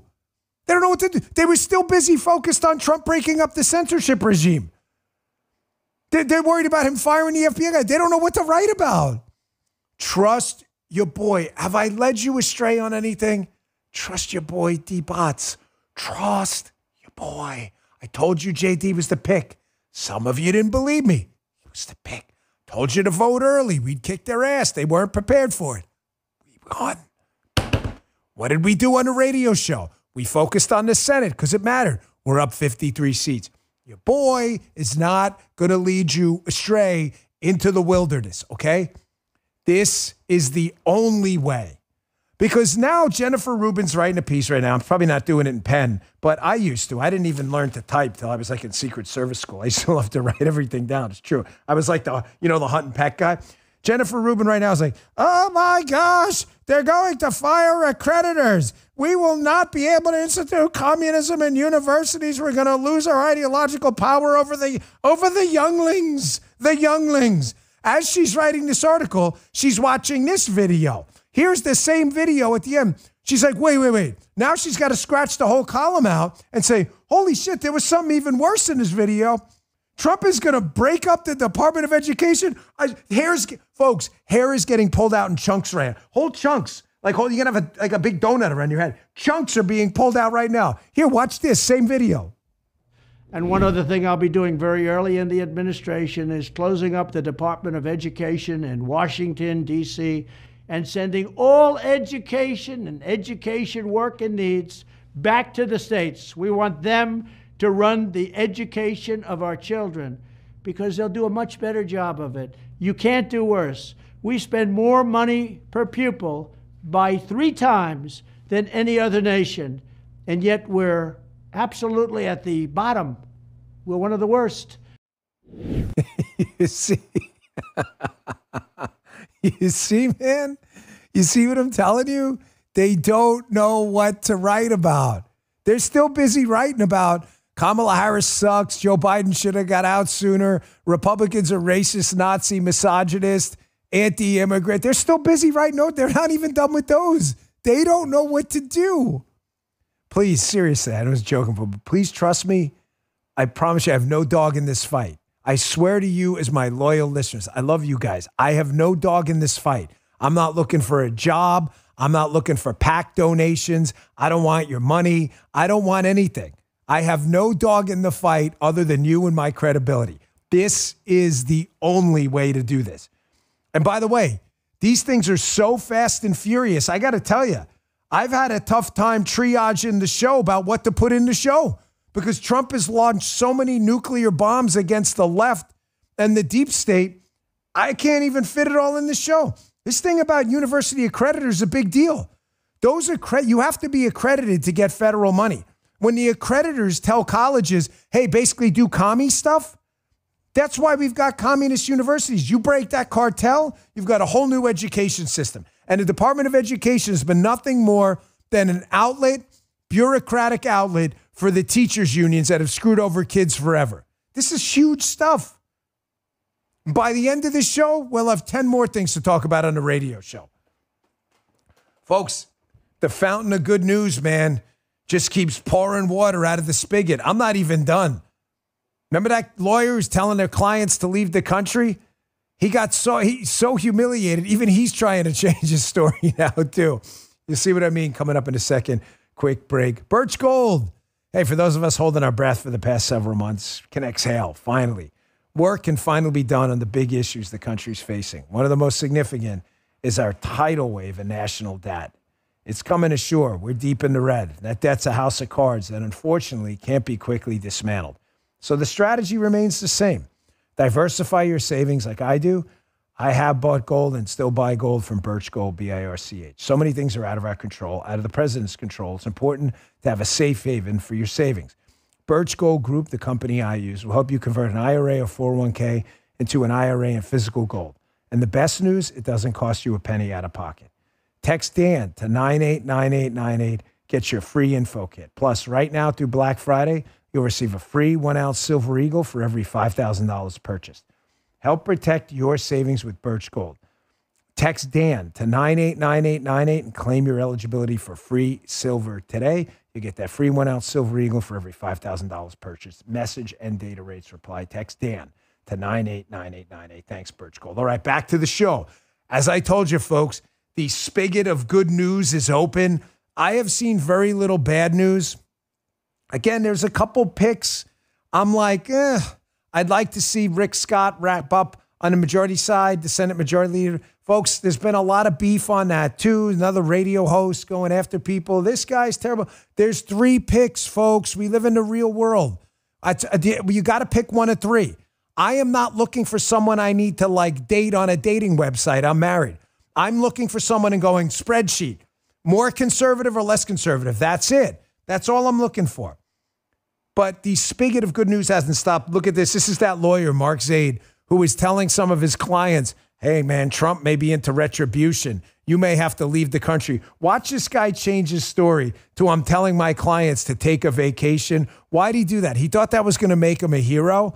And he realizes now he looks like a moron because even some of these left-leaning but not totally radical media people are starting to realize they look ridiculous right now. Watch this. So it would be naive and foolish for us not to take any of this seriously. And we're preparing. Now, I've represented a lot of clients who have been specific targets of President Trump and those around him. We're not just talking about my federal employee workers in different agencies who are uncomfortable, like you've just heard in this last segment. We're talking about people who have been specifically called out by the former president of the United States. And we're not rushing to it. I'm not saying sell your home, move overseas, never come back, become an expat. I'm telling certain clients, a small number, that, you know what? Take a vacation for inauguration. Yes, take a vacation, an extended one. I think our offer still stands. First class tickets all around the globe to the other side. No return pass for you. Surrender your passport in that foreign country and don't come back. Folks, this kind of insanity on the left, this guy was pretty much laughed at. I'm just telling you. Now, the far lefties still believe it, the Rachel Maddows. But the folks yesterday who I played at the end, Philippe Reines and all these tactical people who want to win elections, they realize they sound like total morons. They're the only ones that do this. You don't see me doing this. What did I say before the election? We lose. It would have sucked, but I'd be back to fight in the midterms. I would. I did the same thing in 2020. I had so many people email, it's over, I'm never voting again. Nothing's over, man. You got to go first blood John Rambo style at the end to Colonel Troutman. Nothing's over. It's not over. The country's not over. It's never over. The great thing about the United States is when other countries are over, we're not over. And when they think they're over, we help them not be over. Here's a decent pick. I like Lee Zeldin at EPA. Lee Zeldin ran for governor in New York, ran a really competitive race. You know why I like Zeldin at EPA? People are like, oh my gosh, is he a big environmental guy? I don't know, but I know he's he's good on business. And the first couple of things coming out of the EPA were basically how to make the economy motor and jive more with a relatively clean environment. I mean, we all want water to be clean and all that other stuff, despite the leftist claims. But you got to focus on business first, because if we don't have the money to keep the environment clean, you're not going to have an environment. The whole place is going to burn down. So that, I think, was a decent pick. All right, enough on the picks. I want to move on to some other stuff. Folks, the media freakout has continued. The media freakout is a really good sign. As I always tell you, tactically, I try to apply. I hate fancy, stupid SAT words all the time when people try to sound smart. There's nothing wrong with using, having a good vocabulary. But when people try to sound smart, it drives me crazy. You ever hear the word rubric? We put together a rubric. Whatever, a rubric. But I like to put together a rubric for you of political strategies so that the things I'm telling you fit into a bigger narrative. And one of the things I've always told you is gauge the effectiveness of where you are politically in your strategy by the response of your political opponents. When they freak out, you can tell you're doing something right. The Trump transition, which has just started, has been so effective that the media, again, does not have their sea legs. There are actually people on late night shows crying that Donald Trump won. Now, if this doesn't show, this John Dickerson clip, it's quick, but this John Dickerson clip, now this guy claims to be a journalist. He's crying. If this guy, now I'm an opinion guy, folks. I've shed a few tears on this show when things broke really bad. I don't care, turn in your man card, whatever. I'm an opinion guy. I don't pretend to be a journalist. If you're pretending to be a journalist and you're not pretending to be a partisan actor, why the hell would you be crying that Donald Trump won? You don't believe me? Watch it yourself. Check this out. How would you explain that to a 14-year-old today? How would you explain this election? I'll try not to think about my boys, because... Yes. What in the was that? This guy's pretending to be a journalist. His entire job is to be a nonpartisan actor, to put out there the facts. He's crying. What the hell's going to happen to your boys? What are you even talking about? They won't have to have their nads cut off because some crazy left-wing lunatic tells them they're a girl or something? What is wrong with these people? Just don't pretend. Just be honest. You're obviously a liberal who's upset that the conservative candidate, DJT, won. Just be honest about it. I'm not. There's no faking the funk on my end at all. I'm happy. I don't like Kamala Harris. I don't like communism. Why are you such a phony and a fake? Here's another gem. Folks, you know Deep State Ken Delanian? Put up the Intercept article first. I can't play this article. I cannot play this on the show more. Ken Delanian, whenever you see an article by NBC, remember this name. Everybody remember the name. Everyone in the chat now, promise me you will remember the name. Because if you don't remember the names of these people, you will not understand what's good, the subtext of what they're writing. When Ken Delanian, leave that up for a second. When Ken Delanian at NBC speaks, assume it is for the intelligence deep state. Someone in the deep state intelligence thing that hates us is talking for him. Here's an Intercept article from 2014 about Ken Delanian. The Intercept is not a right-wing outlet. They call him the CIA's mop-up man. They note that he runs his stuff by the CIA basically before he goes out there and puts it out there. Ken Delanian was a PP tape hoaxer. He was a Spygate guy. Ken Delanian is a disaster. When he's talking, assume it's the deep state and you'll be fine. Listen to this clip. This is really important. It's Ken Delanian, obviously. And it's Ken Delanian whining that he thinks people involved in this weaponization and lawfare of the government against Donald Trump may find themselves under investigation themselves. This is the deep state whining through Ken D. The D. Check this out. The tension you described that the New York Times reported on within the transition team was described to us as a battle between the normies and the crazies, although, of course, the people we're talking about would disagree with that characterization. We focused on a couple of lawyers. One's named Mike Davis. He's a very conservative, kind of a bomb-throwing provocateur who used to clerk for Justice Neil Gorsuch. He's an advisor to the transition team, and he has been out there publicly saying that Donald Trump should prosecute people like the Attorney General Tish James and Jack Smith, the special counsel, that his Justice Department should do that. He's actually articulating which crimes they should be prosecuted for, and he's making no bones about that. The other person we talked about is Mark Paoletta. He is the former general counsel of the Office of Management and Budget in Donald Trump's first term, and he has been out there not specifically advocating that the DOJ should prosecute individuals, but he is justifying the idea that the president can order the Justice Department to investigate and prosecute specific cases. So he's laying the legal groundwork. Now, the thing about that is that would violate 5 decades of norms post-Watergate, which said that the Justice Department should be independent from the president, that the president should never say, go investigate that person. This is the deep state freaking out. Listen to your guy. So who are the two names? You guys, I hope, wrote that down in your brain. They're worried about the great Mike Davis and another great guy, Mark Paoletta. Why? Because these guys are Make America Great Again loyalists who believe in the Constitution and understand exactly what the deep state did. That's why the deep state is leaking to the CIA's mop-up man, Ken Delanian, to put it out on NBC. He's trying to scare people. Oh, look, if Ken Delanian talks about it on MSNBC, they'll back off Davis and they'll back off Paoletta. No one's backing off anything. No one listens to you idiots anymore. Matter of fact, I assure you the Trump team's hitting the gas pedal on these two. Anytime you hear Ken Delanian go, oh my gosh, these two guys are bad news, those two guys should go to the front of the chart to be hired immediately, because it means the deep state is freaked out that accountability is coming. And norms were violated? They're worried about norms, suggesting the president should never, ever have a role in DOJ prosecutions. Really? That's never happened? Stay tuned and we'll poke holes in that BS, because that is absolute crap, which is totally expected from Ken Delanian. Hey, it's time for you to be awake, not woke. Start your day with the best coffee out there. Blackout Coffee. They love hardworking Americans. They love the Constitution. They love the country.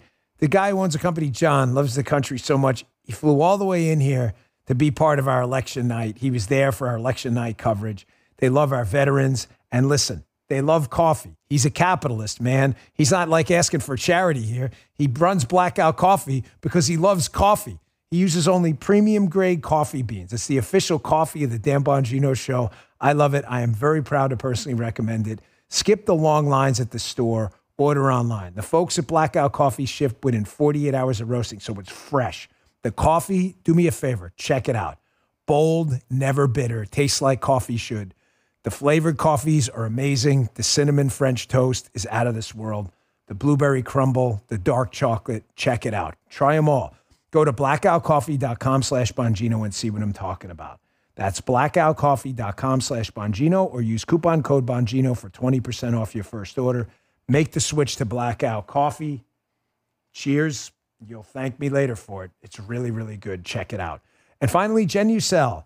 The Genucel Skincare Dark Spot Corrector is back on sale at genucel.com. The Dark Spot Corrector helps reduce the appearance of sunspots, brown spots, discoloration, red and flame patches. All could disappear in front of your eyes. And during the Genucel Black Friday sale, the jawline treatment is also on sale at genucel.com. Nothing helps tighten and sculpt the sensitive skin in the jawline and neck area like this amazing jawline formula with Genucel proprietary technology. It's Paula's favorite skincare. Genucel products work for guys too. Plus, new customers will save an additional 50% off the website sale prices automatically at checkout. Best prices in their 25-year history. So go ahead, indulge in the best skincare and best value in skincare. Go to genucel.com now. Order their complete skincare package. Includes their classic bags and puffiness treatment and immediate effects at massive discounts and plus an additional 50% off your first order at checkout. You'll be amazed or your money back, no questions asked. It's simple. Go to genucel.com/Dan. Start looking years, even decades younger tomorrow. And a special gift, every package order includes a limited edition beauty box with 2 skincare essentials free. Absolutely free with your order right now. genucel.com/Dan, genucel.com/Dan. Thanks, Genucel. Folks, as for Ken Delanian's assertion, again, speaking for the deep state, he's their puppet. We're really worried about Mike Davis and Paoletta influencing DOJ appointments and all this other stuff because the DOJ will be influenced by Donald Trump. Please cut the BS. Please stop.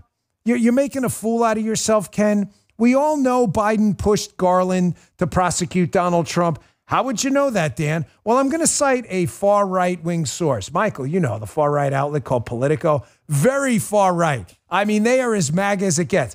Dan, Politico? Isn't their nickname Bullshitico? Yes, it is. This is actually a far-left site. Of course, I'm kidding. But this is actually Politico. White House frustration with Merrick Garland grows. Who do you think leaked that, folks? The White House. Because they were pressuring Merrick Garland behind the scenes to prosecute Donald Trump. And the prosecutions, which, by the way, happened, and you have Jack Smith, you have Colangelo over at Twinkie's office in Manhattan. Biden wasn't happy because they weren't moving fast enough. That's the only reason. So please stop the bullshit, Ken Delanian. Stop. I know you're the CIA's mop-up guy. The deep state's whining. The deep state's finished. It's over. We've got 4 years to clean up the mess, and I promise you, we're not stopping until everybody who had their fingerprints over this deep state madness gets fired. We always bring the receipts. The minute you explain this, we'll back off. We're not backing off anything. Folks, they're losing their minds right now, and they don't know what to do. So the great part about chaos within the mainstream media ecosystem is it gives us an opportunity to take advantage of it. Because as I said to you in the beginning, it's critical you understand this. This show is very focused on political tactics. I love it. It's like coaching a football game and being the offensive coordinator. We have to hit them, rock them, sock them, robot style. They only have a limited amount of time on the air. When I was doing my show at Fox, we would tape on Friday night for Saturday, right? We started our meetings on Tuesday. Everybody, I had a great team. They were really awesome. Sabrina, Will, Kristen, Katie, they were all fantastic. Loved them all. They would all throw ideas my way. This guest, that guest. There's only about 42 minutes of content in our show on cable. Maybe even a little less. You don't have time. By the time you get through with all the stingers, it's probably 36 minutes. You don't have time. You keep hitting them with 1,000 things while they're in chaos. They don't have time to cover anything else. So out of frustration, I want you to listen to this clip because they don't seem to be getting sea legs on anything. They're not stopping Homan. They're not stopping Steve Miller. Trump just keeps rolling out policy stuff. What do? Folks, they go right back to Russia. That's all they have. They don't have anything else. This is how you know. You know their production teams have run out of ideas. Check this out. Assess that Russia favored Donald Trump in this election, that Russia interfered in a fairly dramatic and visible fashion with these fake videos. What consequence are they going to pay, if any, for doing that? They don't have anything else. They don't have anything else. Do you understand that? The production team is run out of pitches. Pitches, that's what they're called, obviously. They don't have anything else. So someone on the team, some EP, is like, hey, man, this Russia thing always sells. Dan, come on, it's not that shallow. Yes, it is. It is that shallow. When you're a left-wing media outlet, I promise it is that shallow. Eyeballs matter. The lefties who watch these networks eat this stuff up. And now that they're getting crushed in ratings, yes, thank you. Snopes, left-wing Snopes. Vladimir Putin endorsed Kamala Harris. Okay? So please cut the shit. He endorsed Kamala. Who brought that up? Michael? They don't have anything else. You saw the ratings in the beginning of the show from that End Wokeness. By the way, great account, by the way. The MSNBC's ratings are in a free fall. People are panicking. Guys, you know, one of the bennies of having been on TV, radio, and podcasting is obviously you get experience, and all this experience matters, right? I mean, I don't know how to build a table. I'm not a carpenter. I go to a carpenter. I was there for a long time. Our show kicked ass, man. We were number one over there on the weekends, right? I'm telling you, this is how it goes. You will lose your job if you do not produce freaking eyeballs, period. I own my show. If you guys watch or not, I'm not going anywhere. Fox will say, hey, beat it. And so will MSNBC. That's why the Russia stuff is happening. Because they don't have anything else. And they're like, well, it used to rate with Rachel Maddow. Folks, you got to hit them over and over and over again. When you hit them over and over again, rock'em sock'em robot style, they will never, ever get their sea legs. I want you to watch what happens in this media freakout. This is Ana Navarro. She doesn't know what to do about Holman and the border, the fact that Trump is appointing a lot of closed border, anti-illegal immigration, which is a good thing, specialists, is driving them absolutely nuts. So watch them dial up the hysteria because, again, it's about eyeballs. They know their audience needs to be like riled up about something after they lost the election. So you're going to see this thing get turned up. You're going to see a few people dial it down, but most of them are going to turn that volume button up. Watch this. Well, if you thought he wasn't being serious, the appointment of Tom Homan today as border czar, and he will be in charge of a mass deportation program, the largest the country has ever seen, they say. And now Stephen Miller, as deputy chief of staff, should let you know that he was absolutely serious. And when you talk about mass deportations, people think, oh, it's just going to be the criminals. There's not enough criminals, aliens in the federal prison system for it to be mass deportations. Michael just said it right. He's like, this is the most clippable show. I'm like, my show? He goes, no, not your show, The View. This is an endless plethora, a cornucopia of material for the show. It's a perfect kind of symbiosis of left-wing America. It is. You've got two hosts on the panel, Whoopi and Joy, who honestly, folks, don't know anything about politics at all. The stuff that comes out of their mouths is so stupid and ridiculous. It's just basically fodder for us to laugh at. Then you've got Sunny Hostin, who knows a little bit about politics, just everything she knows is wrong. So she'll throw out these things, oh man, the GOP really needs to do an internal, what are you talking about? We won, you idiots. Then you've got Alyssa Farah, who is an absolute rhino sellout, who will say anything for a buck. She don't care. And then you've got usually a guest who's some far left lunatic. So The View is perfect. They're telling their audiences as if they absolutely believe it. Like, this is their thing, like the fascist Nazis are coming to deport grandmas and everything like that. Folks, there's probably 15 million people in the country illegally.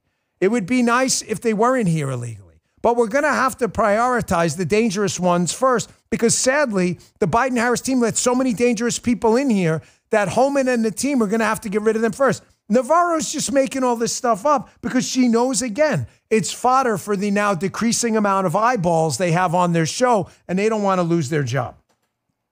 Here's John Karl, liberal activist, 100%, pretends to be a journalist, but just like Dickerson, probably cried when Donald Trump won. These people are sad. Isn't he our like bronze medalist in the Dopey Media Talking Head Olympics? Is he in there at all? He is, right? I'm like, Anita, I know you've got the official list. You got to pin that. We have the Dopey Media Talking Head Olympics. Do you know the official rankings? I thought Carl was Joy Scarborough. Yeah, I thought so. Yeah, we had a whole big ceremony. I mean, listen, the guy deserves recognition. Come on. Take this guy's moment away. I mean, seriously, he's going to be upset. We're going to get a nasty gram. We're going to get a nasty gram at the show. John Karl's team is going to be very upset. There was a whole big ceremony we did and everything. Here's John Karl. He can't believe it. He's got Vivek on his set. And Vivek's saying the same thing. Like, hey, listen, we ran on a large deportation of people who broke our laws, who don't belong in the country. And yes, we're going to do it. And Carl's just incredulous. He can't believe the Republican Party actually means what it says even after the election. Check this out. Obviously, Trump's promised, and you've talked a lot about this, a mass deportation of undocumented immigrants. First of all, do you really think that we're going to see him round up and deport upwards of 11, sometimes he's put the number as high as 20 million people out of the United States? Is that really going to happen? Donald Trump's campaign promise was the largest mass deportation in American history. Okay. And he's going to keep that promise. They can't get over it. They think we were kidding. We were not kidding. Michael brought up an interesting point, too. We're a little upset at John Carl. We put together this big ceremony for him. The Dopey Media Talking Head Olympics. He put together some quality graphics. These guys worked hard on this. We've got his medal, and no one ever claimed it. It's just sitting here, gathering dust. It's not a museum, John.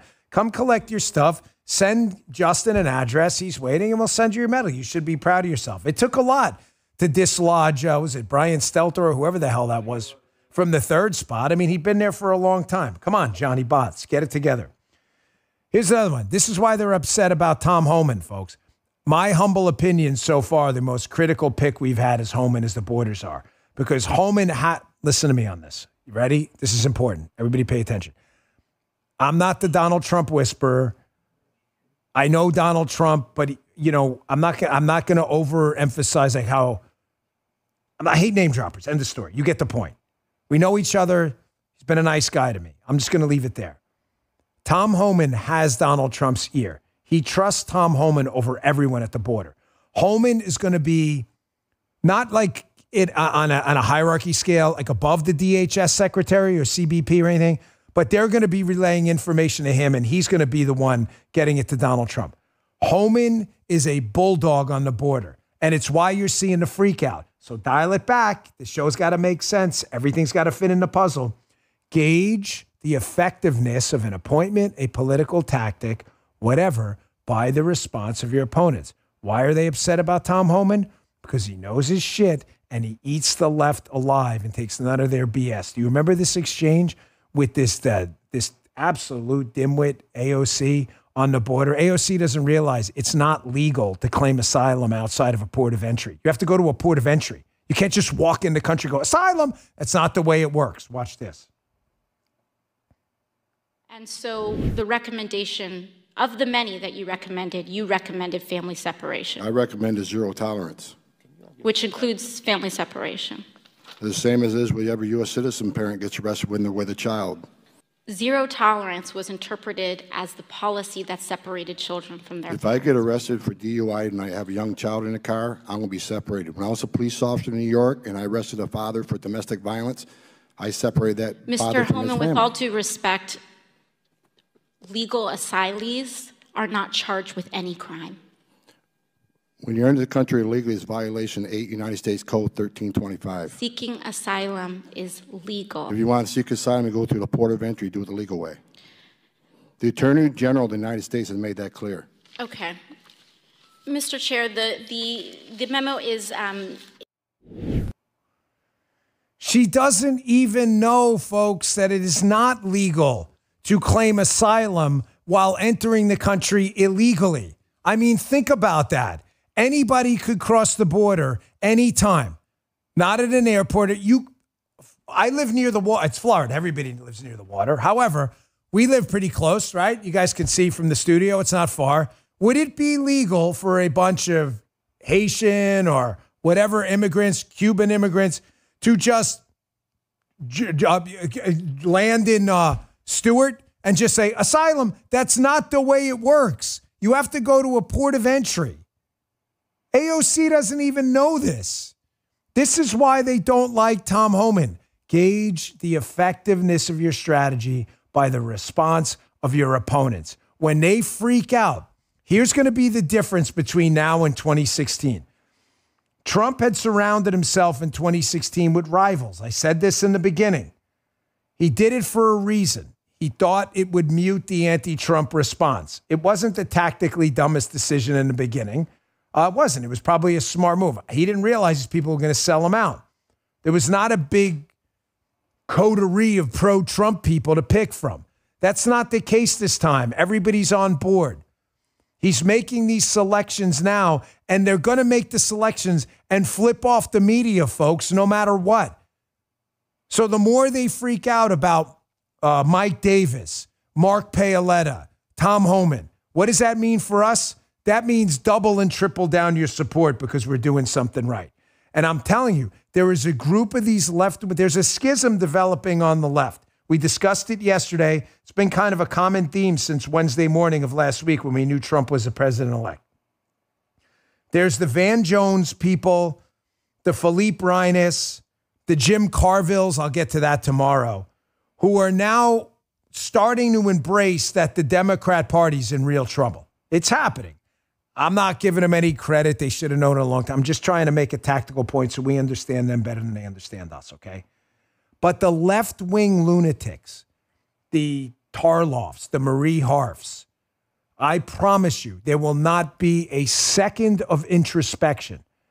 These are the chaos agents on the left, and we love every minute of it.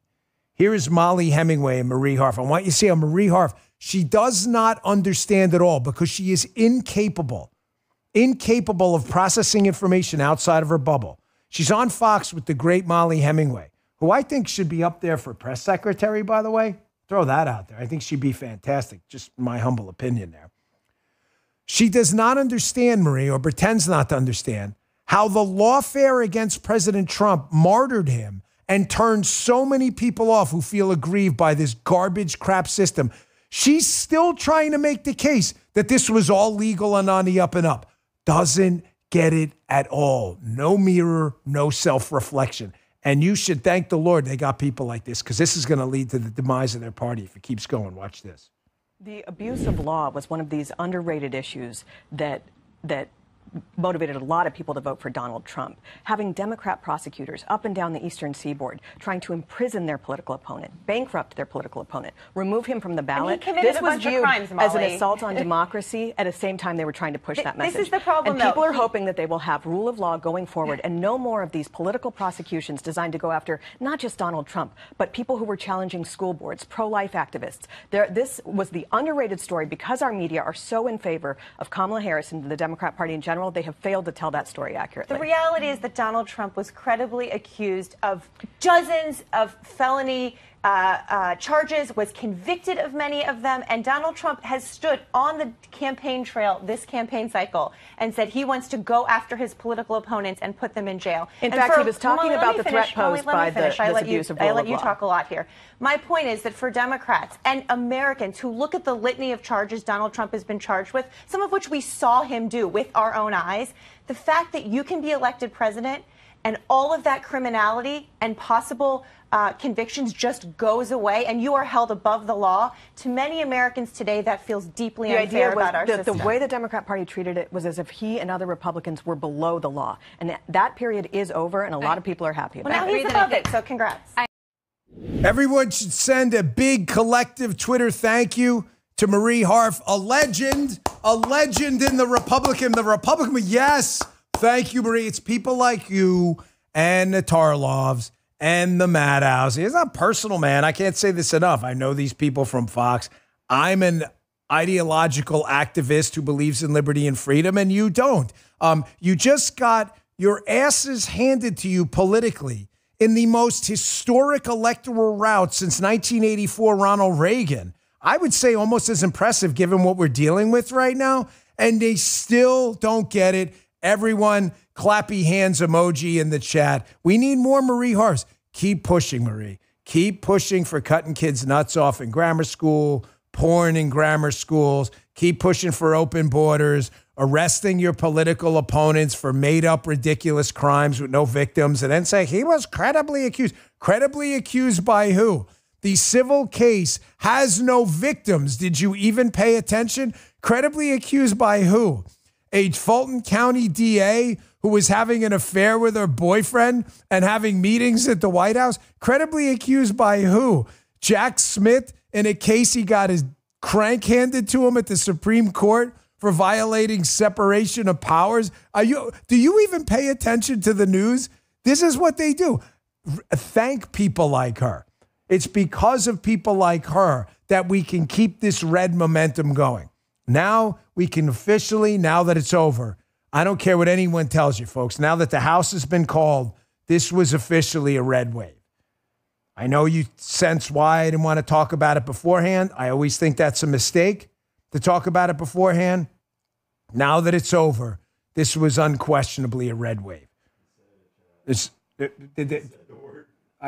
true. It was. I mean, there's no way, folks, there's no way around it. Well, I mean, they had almost no successes anywhere.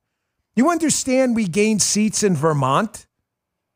Locals in Vermont. There were like 16 state seats in Vermont that we won.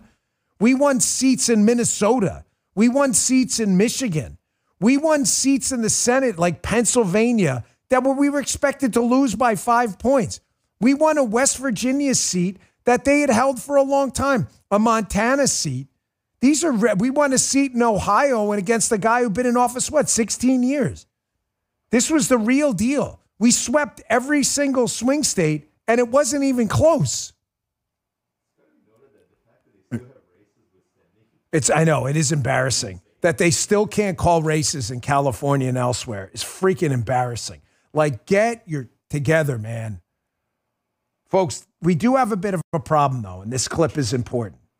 And it's something we're going to have to deal with. I shouldn't end on, it's not bad news, but it could be. The House majority we have is slim. We can't lose anyone. And with some appointments like Mike Walls and Elise Stefanik coming out of the House, those margins are going to be even slimmer. If we can afford to lose one vote, you're going to get a lot of people in the House who are going to say, I ain't voting for that unless you give me X. And it causes a lot of problems.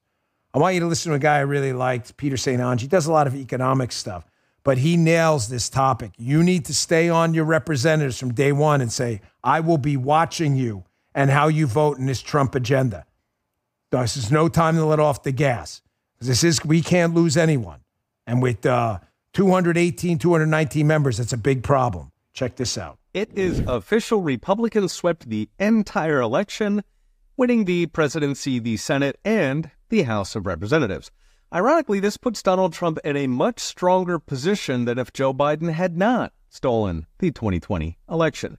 Means Trump has at least 2 years of a friendly Congress to get his people appointed and his policies passed.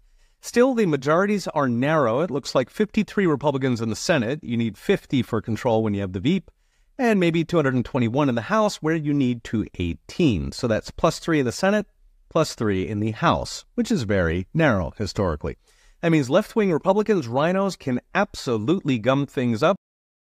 They won't be able to gum things up if you make sure they don't gum things up. But he's not wrong. They'll try. They're all going to try to get reelected.